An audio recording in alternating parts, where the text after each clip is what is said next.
আমি সার্জেন্ট দেবাশিস চক্রবর্তী। আমার posting east division cyber cell incharge আমি। তো গতকাল আমি 11 ফার্লং গেটে নবান্ন অভিযান কানেকশনে ডিউটিরত অবস্থায় ছিলাম।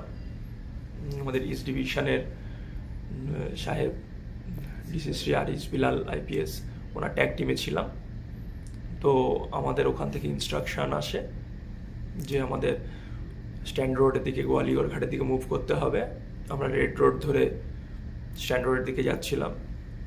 তো ইডেন গার্ডেনের কাছে একদল প্রোটেস্টার তারা রাস্তার সাইড দিয়ে ছিল। তো অতর্কিতে হঠাৎ করেই ইট ছুটতে থাকে। তো আমাদের গাড়িতে উইন্ডস্ক্রিন ফেটে যায়। ফেটে গিয়ে ফার্স্ট ইটটাই আমার চোখে এসে পড়ে। তারপরে আরও প্রচুর পরিমাণে ইট এসে পড়তে থাকে।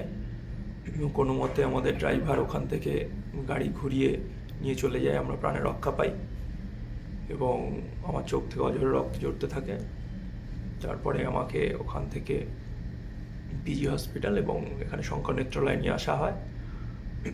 বর্তমানে এখানে চিকিৎসাধীন। বা চোখে দেখতে পাচ্ছি না সেরকম, জানি না কতদূর কি দেখতে পাবো ভবিষ্যতে।